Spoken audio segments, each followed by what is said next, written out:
Bom, pessoal, então bom dia a todos, boa tarde ou boa noite, dependendo do horário que vocês estiverem assistindo esse vídeo. Então agora esse aqui vai ser o nosso último vídeo de HTML mesmo, tá? Só HTML. No vídeo passado eu falei sobre forms, nesse aqui agora eu vou falar sobre HTML5. O que é o HTML5? O HTML5 é uma versão do HTML que foi criada a mais recente, apesar de não ser tão recente, não é recente na verdade. Mas ela vem com algumas funcionalidades adicionais. Tá? Então uma coisa que eu vou mostrar para vocês aqui é só algumas tags, algumas possibilidades que o HTML5 nos trouxe e que pode ser útil para vocês. Esse aqui é um videozinho mais curto. Tá? Bom, o que acontece? Eu no HTML5 eu tenho a possibilidade de criar algumas tags diferentes. Tá? Essas tags elas podem ter um valor visual na página, ou seja, ter uma ação direta ao que está sendo exibido. Um exemplo disso é o próprio que eu mostrei no vídeo passado, que é do HTML5, que é isso aqui, ó.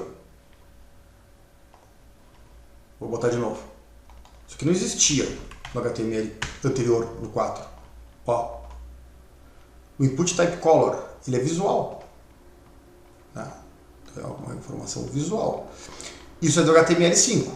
Outra coisa que é do HTML5, input type email, que se não tem nada visual, ele valida. Se eu não botar nada, imagina se eu não botar nada, se eu botar uma informação inválida. Tá? Outra coisa que foi feita no HTML5, ainda associada a formulários, é essa informação aqui, ó, required, que significa requerido. O que isso vai impactar? Se eu boto required, eu não consigo enviar o formulário se eu não preencher o campo. Isso é bem importante. Que é a ideia de campos obrigatórios. Então, se eu boto required, eu sou obrigado, ó, a preencher os campos. Beleza? Então, essas são algumas novidades, né? Então, eu não vou chamar de novidades, porque o HTML5 não é novo. Mas algumas das funcionalidades que entraram junto com o HTML5. Agora a gente pode ver algumas outras, tá? Eu aqui no caderno, eu coloquei informações semânticas que eu já vou mostrar agora para vocês. E informações também, tem um monte de coisa que ele fez, mas acho que o principal de eu mostrar é algo relacionado à parte de semântica. Eu vou mais comentar aqui, então, que é a questão dos elementos que tem algum significado para a página. Por exemplo, aqui, ó, header, footer, e aí eu tenho a seção, o artigo, que é o conteúdo. Eu tenho uma série de elementos que, na verdade, eles se comportam visualmente como divs. Eu vou mostrar dois deles para vocês. Lembra que a gente criou div para separar?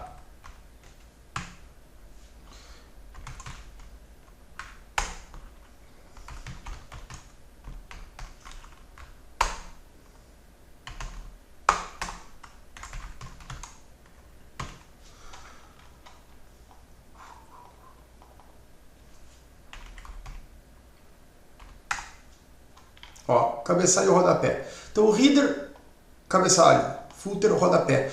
Notem o seguinte, ó, eu coloquei aqui cabeçalho e rodapé. Se eu fizer isso aqui com uma div, visualmente dá na mesma.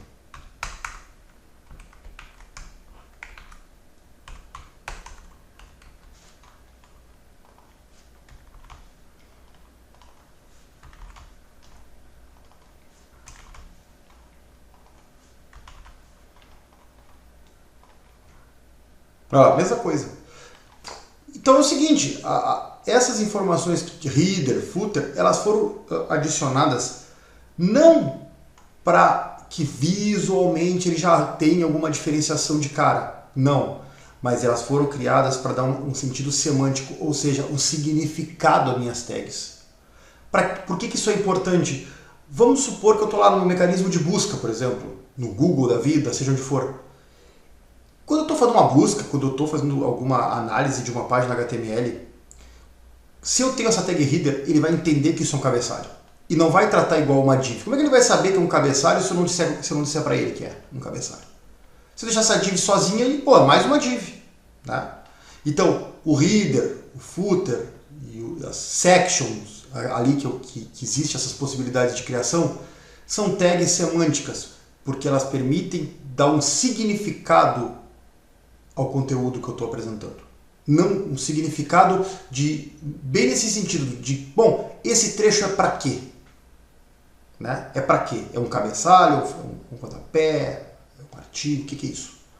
É uma seção, é um menu. Então, o HTML5 ele tem vários desses campos aqui. Tá? Vários. E uma outra coisa que esse aqui eu vou mostrar só aqui no W3 Schools. Tá? Eu tenho o Canvas, que é uma área de desenho, é bem legal. Dá para fazer joguinhos e tudo mais. É uma área de desenho que ele permite que eu crie. Tá? Eu não vou entrar muito no mérito do Canvas aqui, porque precisa ter programação junto praticamente para poder fazer as coisas. Tá? Mas é legal isso aqui, é uma área de desenho. Então ele permite que eu programe, por exemplo, um jogo em cima disso aqui, se eu quiser. Tá? Então é bem legal, dá para fazer coisas bem interessantes usando o Canvas. E isso tudo rodando direto no navegador. Uma outra coisa bacana, por exemplo, a parte de multimídia, ele deixa rodar um vídeo dentro do HTML. Vocês podem pensar, pô, mas isso é óbvio. Antigamente, a gente para rodar um vídeo ou tinha que usar alguma ferramenta externa, feita por outros, né? Ou incorporar um link de algum tipo do YouTube da vida, algo de vídeo que venha de fora, né? Mas não dentro do navegador. Então, por exemplo, aqui eu tenho só para mostrar para vocês, ó, eu tenho um exemplo de uso de vídeo, onde é bem parecido com a questão da imagem, né? Ó, eu tenho um vídeo, boto uma largura, uma altura, digo que tem que ter os controlezinhos que aparecem aqui, se eu tirar não vai ter. E aí eu coloco os arquivos. O que ele faz aqui de diferente, que não é obrigatório, eu poderia fazer isso aqui que nem eu faço uma imagem. Vídeo, largura, altura, controls, src igual. Eu poderia fazer isso aqui assim. Essa parte de dentro eu até poderia não botar, certo? Por que ele faz assim? Porque ele dá duas opções de vídeo. Roda o MP4, se não der, roda o OGG, que é um outro formato. Se não funcionar, ele vai dizer que o navegador não suporta vídeo, porque nem todos os navegadores suportam. Tá? Mas os mais moderninhos suportam. Tá? Para fechar, eu vou mostrar isso aqui para vocês. Então. Vou botar aqui, ó, movie.mp4 e eu vou tirar aqui de dentro. Só para vocês verem uma outra forma de fazer. Ó, funciona igual, tá? Tá funcionando igual. Esse aqui já é bem mais próximo de uma imagem. Por exemplo, como é que a gente faz uma imagem? A grosso modo é só isso aqui. Tá valendo também. Ó lá. Só claro, agora não tem os controles para dar play, né? Mas ele roda igual. Tá? Então assim, vídeo, e eu posso fazer o mesmo para áudio, são componentes legais do HTML5. Tá? Então é isso, pessoal. Por hoje era essa aula complementar de HTML5. Até a próxima, então.